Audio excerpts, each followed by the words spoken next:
off or I will open fire! Oh, listen, lady, please! We've been stuck here forever! Help us get an evac off-world! Yeah? Go fuck yourself!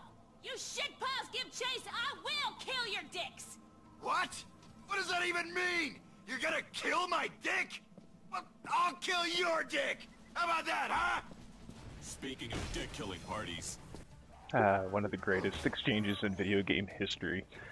Welcome to my first Throwback Thursday video, everybody. I know this video will probably be going up on Friday because I had some internet issues, plus I fell asleep extremely early.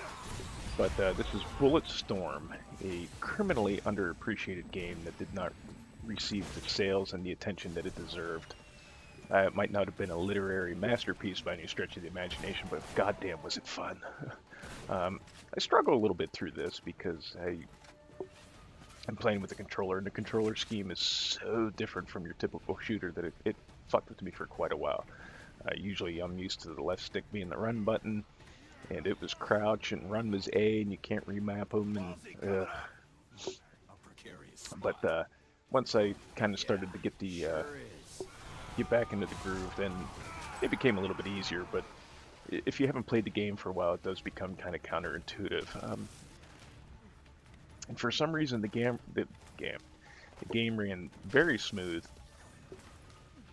But when I was going back to the footage, I had a lot of footage that I was going to use for this video. But I don't know if it was because I was using Shadow Play or what, but there was a lot of stutter here and there, and No worries, I got him. some issues like that in the video that wasn't there when I was playing the game. So I think I might switch to hooking my PC up to my gaming rig up through the capture card into my video editing computer. I'm not sure, but because my capture card's pretty full now with 3 consoles. We'll see. But all in all, this is a game that, man, I haven't played this in a long time. I played it when it came out on the Xbox 360, and then I didn't play it played through it, the whole campaign in about a week or so, and then I didn't touch it for a while. And I played some of the echoes here and there just to kill some time, but I put it down for quite a while. And then when I built my PC, there was a Steam sale and Bulletstorm was on sale, and I was like, I have to buy it. It was such an awesome game, and I wanted to play it on PC because I wanted to see how it looked on PC and everything like that. And the game aged very well, I will say that. It still looks very good. And the environment is... You kind of got that Gears-ish look here and there with the grays and the browns and stuff like that, but the environment is pretty cool. Although most people wouldn't be faulted for assuming that that Bulletstorm and Gears takes place in the same universe. I mean, yeah, they're both made by Epic and they're both on Unreal Engine 3, but this was just part of that whole everything's green and brown and gray phase that shooters went through. But it still pops a little bit more because you got the jungles and things like that. The enemies are a little bit more colorful, all in all. But in the gunplay is just fucking awesome because it just kind of throws out your preconceived notions about what you should do, and like you shouldn't focus on headshots and all that stuff like that. But you know, it's a game that everybody, I think, should try out. I know the Xbox 360 is kind of on its last legs. People are adopting the new consoles and everything like that. But if you have a decent, you don't even need like a super powered gaming rig to play this game. Unreal Engine 3 was pretty flexible in that aspect, but oh, I missed kicking that dude into this cacti. I didn't see those there. But if you've never played this game, pick it up. You can buy it dirt cheap now. I think there was some issues where it disappeared from the Steam store if you're a PC guy.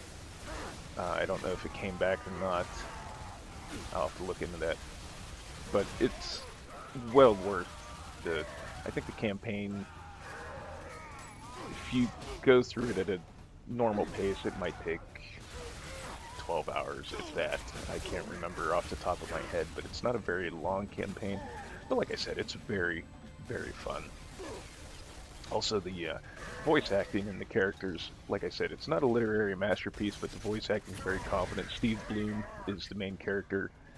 Grayson Hunt, and Steve Bloom's always awesome. Jennifer Hale is Trishka Novak, which is just awesome because she kind of uses like almost the Commander Shepard voice with a little bit of like a, sound like she had a little bit of a drawl in that cutscene at the beginning of the video. So I mean, for those of you that are voice actor fans, it's just kind of cool listening to Commander Shepard tell you she's gonna kill your dicks. But and then this is Andrew.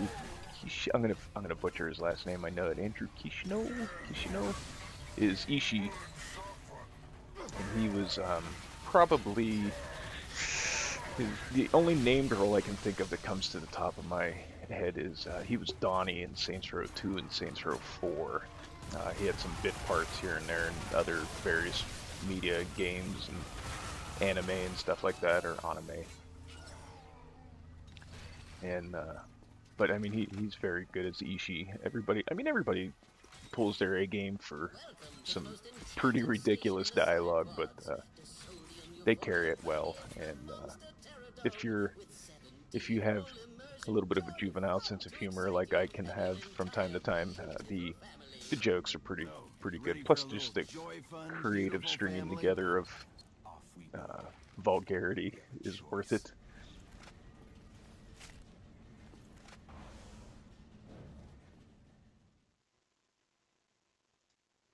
Everything about this game is over the top, and I think that's probably why it appeals to me so much, because it didn't take itself real seriously. It wasn't like the Call of Duties or Battlefields or the Medal of Honor, you know, those shooters that are like these overtly serious military shooters and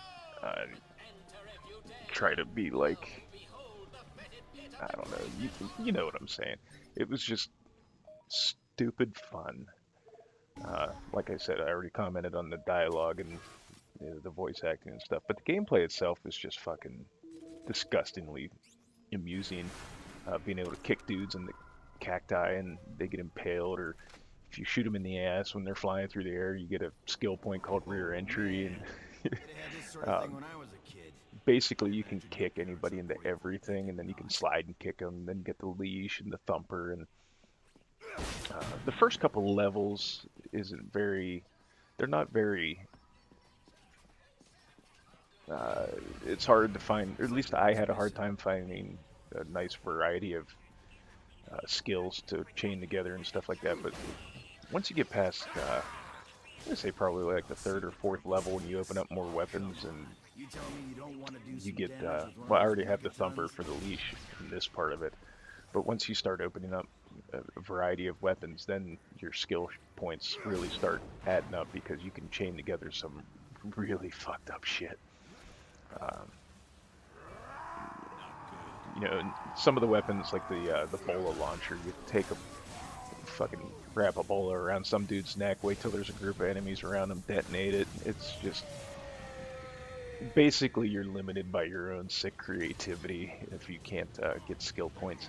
And there are, I mean, all the skill points that you can get, they are pre-baked requirements and everything like that. But I mean, just about everything you do will net you a skill point in some way, shape, or form. And then you can go in and go through everything and see what you got to do to get that particular skill point and all that. But it is just the amount of ingenuity put into the system and what you can and can't do just to be stylish. It's kind of like the Devil May Cry of shooters, you know. It's just all about being stylish and dispatching enemies in a creative and flashy way, and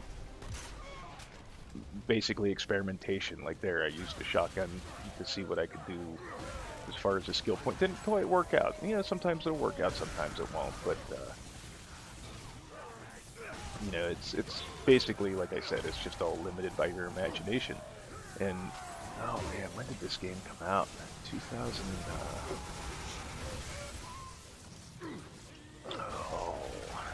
2011. So it's been about 4 years. And if you haven't played it, like I said, just go out and give it a shot. I'm sure most of you have a 360 lying around, and some of you have a gaming rig that should be at least very capable of handling this game on medium settings. Like I said, it's not terribly demanding. Once you start getting into like the high anti-aliasing and think there's some lighting things you can tweak. I can't remember. It's been a while. Like, I didn't even tweak the graphics when I fired it up because I had it all set up before and it ran well with my GTX 760 with everything maxed out, so I didn't even bother going in there and looking at the settings, just because I assumed as much that it would run fine with my 780 Ti. So, and the 760 wasn't like, it was just a very basic GTX 760 when it first came out. It wasn't like the supercharged, or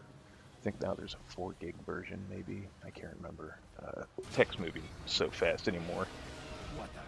But I mean, it was basically at the time, it was like the high medium graphics card, so you can, doesn't take a whole lot to run the game. I included this section in the video because this is probably one of my favorite parts in the whole game, once you get to control that Godzilla-ish thingy, because it's just, this level is the epitome of how stupid and over the top this game can be. And I think to an extent maybe that is what kind of hurt the game, but at the same time it's what set it apart from all the cookie cutter shooters that were out there. And I know I'm going to probably harp on that a couple times throughout the course of this video, but I mean, it's just, you know, in 2011, that was a time where, you know, we had Modern Warfare and Modern Warfare 2. I think Modern Warfare 2 came out in 2011. 2009. So Modern Warfare 3 came out in 2011. So we, and I think the Medal of Honor reboot was out by then. So we had some pretty, we had this influx of like these serious hardcore shooters and stuff. So just kind of returning to like that goofiness and just over the top action. It kind of reminded me of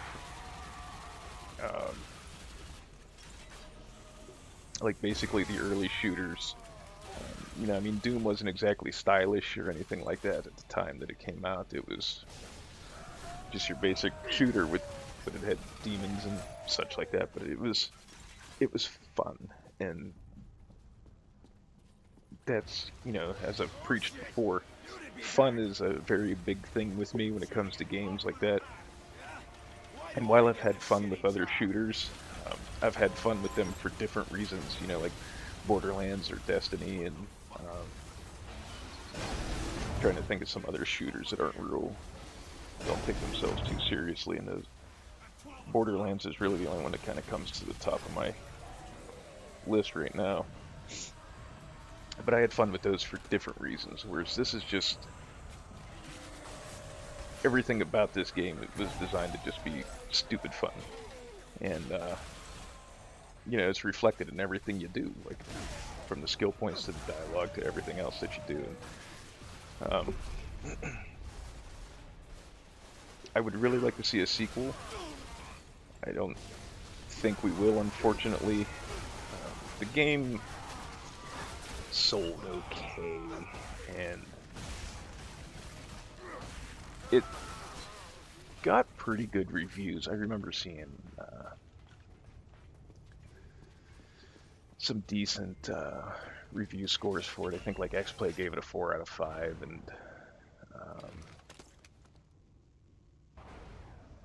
a couple other places gave it some pretty good reviews. But, you know, People Can Fly was the developer. Now they're known as Epic Games Poland, and they're working on Fortnite. And they're working on, Hope you had fun. I think that's it.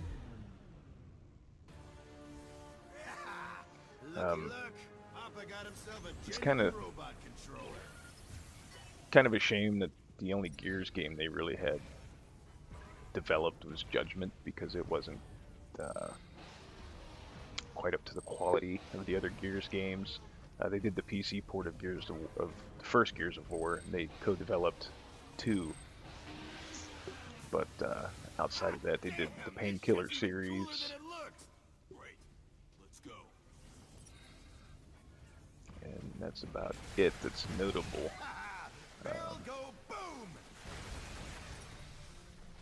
You know, it's a shame that nothing ever really happened with this franchise.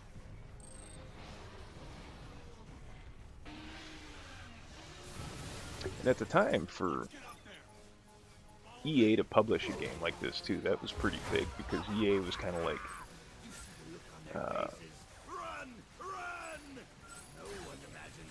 they were pretty much known for just kind of pushing out their cookie cutter sequels, and I mean, they had a couple franchises under their belt that were different. I think by 2011 they had acquired BioWare, but yeah, they definitely acquired BioWare by 2011. So for them to put out a game like Bulletstorm, it was kind of a surprise, you know, back then. And at the time, I was kind of hoping that that was a sign of things to come from EA, that they were going to branch out and do things a little bit different and try to get away from the sequelitis that they had been suffering from. And they arguably did try some new things, but you know, like Dead Space and things like that. But eventually, you know, like Dead Space became more action-oriented, and there's some controversy with what they've done with BioWare over the Mass Effect series and the Dragon Age series, although Inquisition seems to be doing very well and is very popular amongst people, so maybe EA didn't have as big of an influence as people might like to think. I don't know, you know, I wasn't there for any behind-the-scenes conversation, so I can't comment, and I don't try to speculate too much on the business dealings. You know, the first game in the Mass Effect series published by EA was Mass Effect 2, and it was arguably the best one in the franchise. Gameplay-wise, I did think the gunplay in 3 was better, but that's just me. And the whole ordeal with 3, you know, I think, I don't know if necessarily EA is to blame for that as far as the story goes, but you can kind of see the business model influence on some of the aspects of Mass Effect 3, where it felt like stuff was cut out for DLC, like the Prothean thing, you know, everything with Javik and stuff like that. But that's not necessarily exclusive to EA. But like I said, you know, a game like Bulletstorm coming from them, even though they didn't develop it, you know, they published it. It was a little bit, like I said, of a kind of like a glimmer of hope that maybe they were going to try to shake things up a little bit, and they did for a time there, but their partners program was hit and miss. You know, for a Bulletstorm you had Brutal Legend, kind of, like I said, hit and miss, but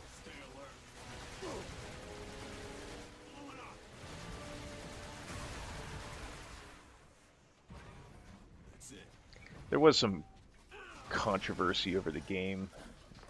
Of course, it was Fox News that brought about the controversy through an article on their website. They did have a televised broadcast and a second article, but they targeted the game because of its profanity and crude behavior, especially like rewarding people for the aforementioned rear entry skill shot, and some of the other, like, you can shoot people in the balls and get skill points for it. And what the fuck is going on with those laser beams? So that made Fox News get a little uppity, and some of the sexual innuendo they had to bitch about because, you know, video games are made for kids.